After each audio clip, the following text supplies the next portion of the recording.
In just a few years, Zimbabwe's lithium exports have skyrocketed from nearly nothing to a resource so valuable that Europe is now scrambling to secure a supply, because without it, their electric vehicle industry could collapse. Think about that. A nation that was once sidelined in global trade is now holding one of the most critical resources for the future, forcing Europe to negotiate on terms it never imagined.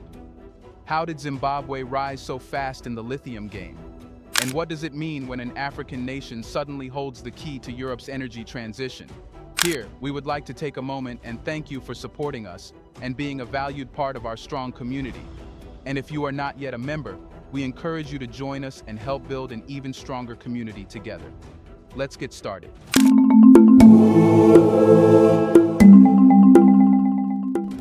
The world is undergoing one of the most significant energy transformations in human history. For over a century, fossil fuels dominated global economies, serving as the foundation of industrialization, transportation, and energy generation.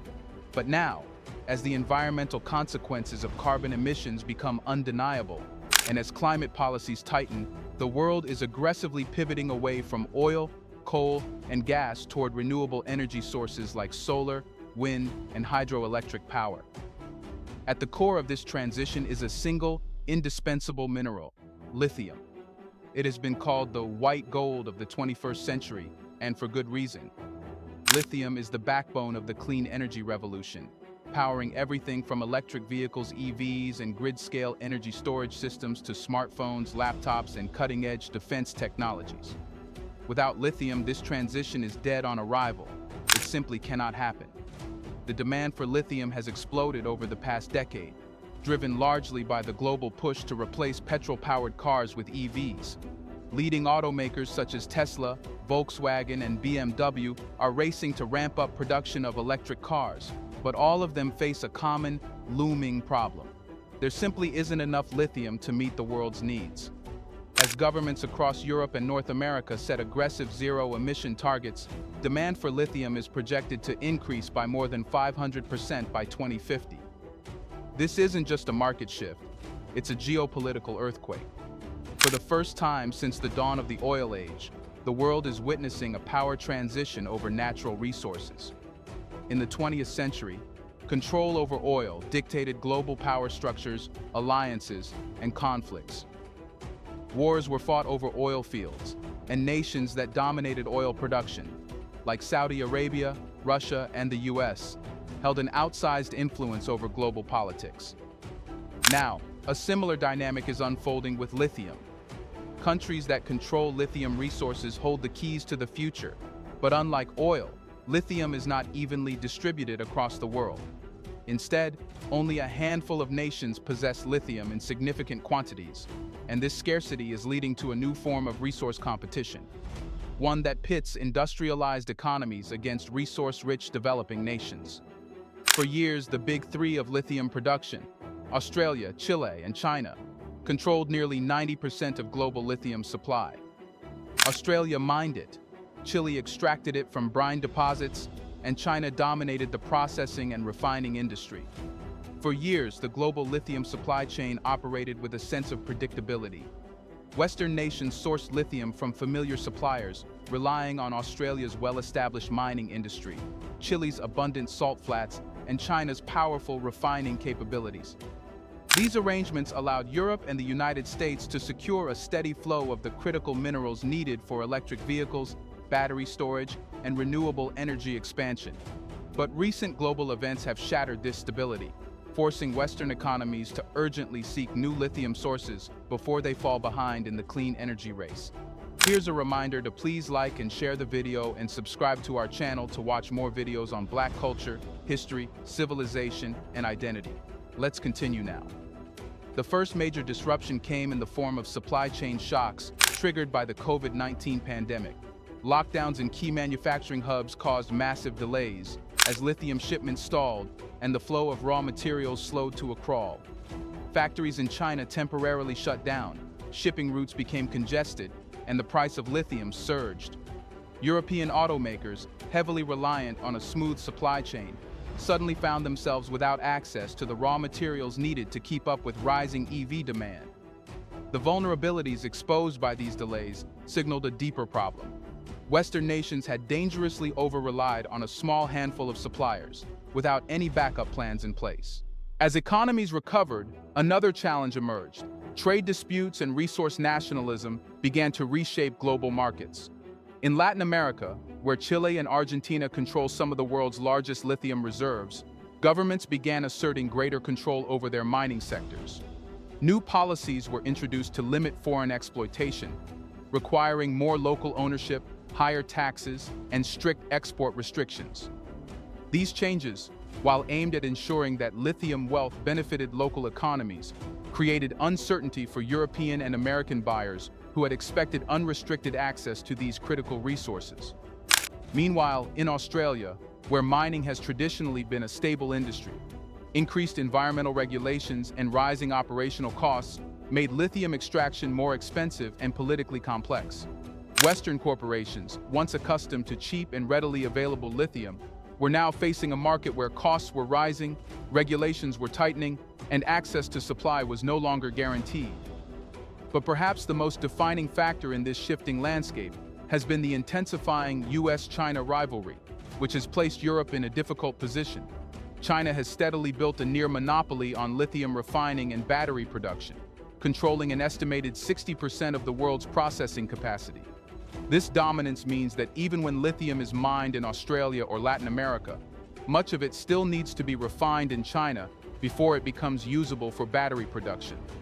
For Western governments already wary of China's influence over global trade, this created a new strategic dilemma.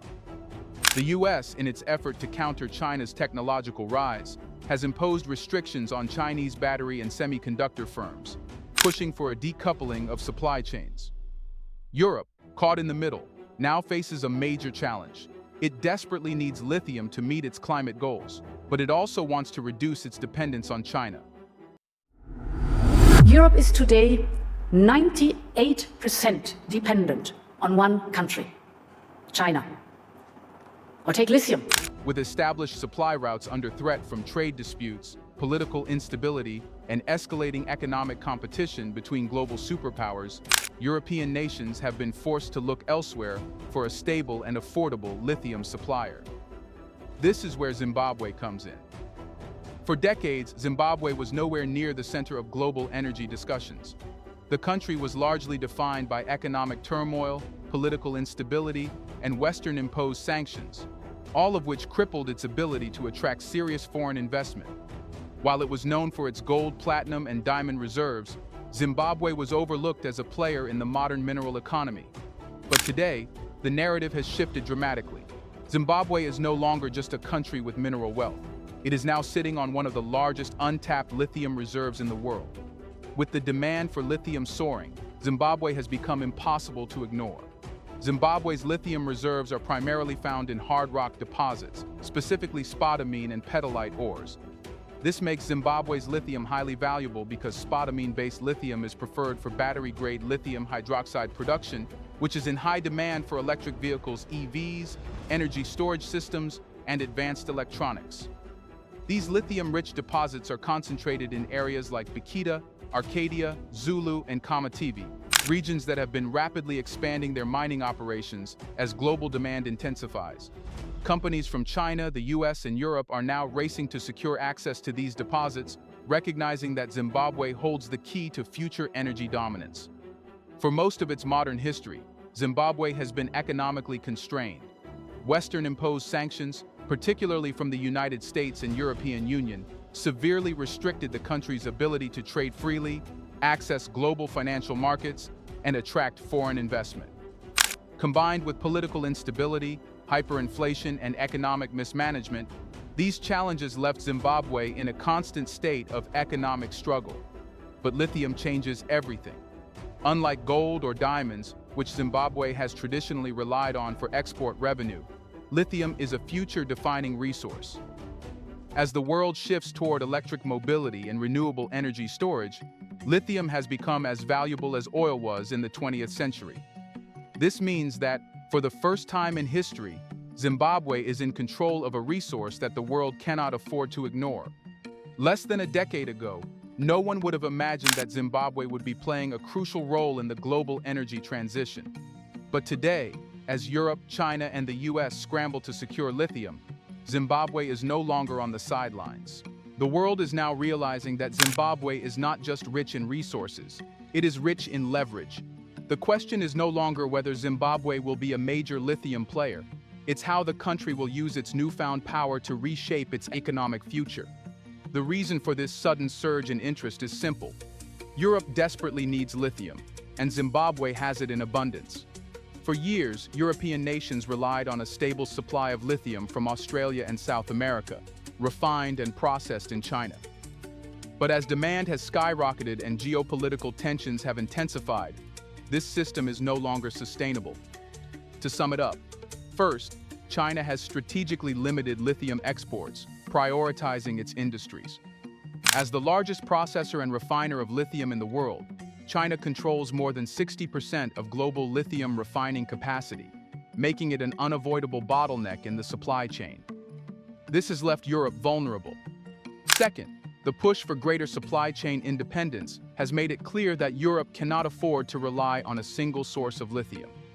With the EU's ambitious Fit for 55 climate plan and the European Green Deal demanding rapid electrification, European leaders are now scrambling to secure new lithium suppliers outside of China's sphere of influence.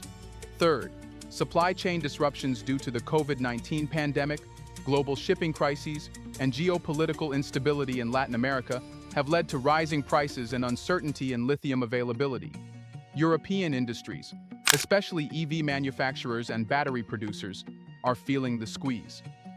They need a new, stable supply source, and they need it fast. This has led European officials and mining companies to look south, toward Africa. And what they see is a continent with untapped potential, particularly Zimbabwe, one of the richest lithium deposits in the world. For the first time in modern history, Europe finds itself in a position of dependency on an African nation for a critical resource. This represents a stunning reversal of economic dynamics where African countries have long relied on Western nations for aid, investment, and economic direction. Now, it is Europe that must negotiate with Zimbabwe on equal footing, because without Zimbabwe's lithium, its green energy ambitions could falter. This is not just about economics, it's about power and leverage. Lithium gives Zimbabwe a rare opportunity to reshape its economic trajectory, leveraging its resources to demand better trade deals, foreign investment, and infrastructure development. Unlike in the past, when African nations exported raw materials at low prices, Zimbabwe is setting clear conditions for lithium extraction. But will this lithium benefit Zimbabwe? On the surface, Zimbabwe appears to be making all the right moves to ensure that its lithium wealth translates into real economic gains. By banning the export of unprocessed lithium, the government has taken a bold step that forces foreign investors to contribute to local industrialization, rather than simply extracting resources and leaving. This move is significant because, for decades, African nations have fallen into the trap of exporting raw materials at low prices while importing expensive finished products made from their resources. But policy alone does not guarantee success. The question remains, will Zimbabwe be able to turn lithium into long-term prosperity, or will history repeat itself? The world has seen many resource-rich nations fail to translate their mineral wealth into lasting economic development. Countries like the Democratic Republic of Congo (DRC) and Venezuela are textbook examples of how having valuable resources does not automatically lead to economic success. Instead, these countries have struggled with corruption, mismanagement, and external exploitation that prevented their populations from reaping the benefits of their natural wealth. Zimbabwe is taking a different approach. By requiring companies to refine lithium locally, the government is attempting to break free from the historical pattern where Africa has been used only as a source of raw materials. Instead of just selling lithium ore, Zimbabwe wants to produce lithium carbonate and lithium hydroxide, which are the refined forms of lithium used in battery manufacturing. This would allow Zimbabwe to move up the value chain, earning more revenue per ton of lithium extracted, creating jobs, and keeping more money circulating within the country. But is this enough? One of the biggest opportunities that Zimbabwe's lithium presents is the potential for domestic battery production. Right now, Most of the world's lithium-ion batteries are produced in China, South Korea, Japan, and the United States. Africa has 0 major battery manufacturing plants despite its rich lithium deposits. If Zimbabwe can establish its battery industry, it will break its reliance on foreign manufacturers and position itself as a key supplier of lithium-ion batteries for Africa and beyond. This would be a game changer. Instead of just selling refined lithium, Zimbabwe could sell the final product, batteries for electric vehicles, EVs, and renewable energy storage. This would create thousands of high-paying jobs in Zimbabwe's industrial sector, drive technological advancement, and make the country a leader in Africa's clean energy revolution. With the right public-private partnerships, investment incentives, and regional trade agreements, the country could lay the foundation for Africa's first large-scale battery production industry. One of Zimbabwe's biggest advantages is that it has multiple powerful players competing for its lithium. On one hand, China has already heavily invested in Zimbabwe's lithium mining sector, securing supply deals and financing infrastructure projects. On the other hand, Europe is desperate to find a stable lithium supplier that reduces its dependence on China. This puts Zimbabwe in a strong position to negotiate better terms. Unlike in the past, when African nations were forced to accept unfair trade agreements, Zimbabwe now holds leverage. By playing China and Europe against each other, Zimbabwe can extract maximum benefits from its lithium wealth. This shift in global supply chains does more than just highlight a change in lithium sourcing. It exposes a reality that Western nations have long tried to avoid acknowledging. For decades, the West has quietly relied on Africa's vast natural resources while maintaining the illusion that these nations were simply aid recipients, rather than essential players in the global economy. Western countries have built their industries, infrastructure, and technological advancements on African minerals, African labor, and African wealth. Yet they have carefully framed Africa as a continent in need of external support rather than a vital economic force. But now, that pretense is collapsing. The disruptions in lithium supply chains have forced the West to do something it has never openly done before: admit that Africa holds the key to its future. In the past, reliance on African resources was masked behind multinational corporations, indirect trade policies, and carefully controlled economic structures that ensured Africa never gained full control over its wealth. Resources were extracted under exploitative contracts, funneled through Western-backed mining firms, and processed in Europe, the US, or China, ensuring that while Africa did the work of supplying, the profits and power remained elsewhere. But Zimbabwe's lithium policies are now forcing a direct and public acknowledgement of Africa's role in sustaining global industries. With supply routes from Australia, Chile, and China becoming more difficult to secure, European governments and corporations cannot hide their dependence anymore. They now have to negotiate openly with Zimbabwe, respecting the country's terms instead of imposing their own. This is a dramatic reversal of historical trade dynamics. For the first time, Africa is not being treated as an afterthought. It is a priority. The Western world, which once dictated the rules of global trade, must now sit at the table as a buyer, not a master. This shift marks the beginning of something much bigger than just the lithium trade. It signals a world where African nations can no longer be sidelined in global economic discussions. The illusion of independence that Western economies projected for decades is now shattered, revealing a new reality where Africa's power cannot be denied or hidden any longer. Do you think fair business should be established? Can Africa make progress now? Let us know in the comment section. Will the West still try to exploit Africa? Do you want to watch more videos like this one? If so, subscribe to our channel and press the bell icon next to it. We have decided to bring videos on something nobody talks about: the Black culture, civilization, history, and evidence about how glorious Blacks have been. Thanks for watching, and until the next video, stay tuned.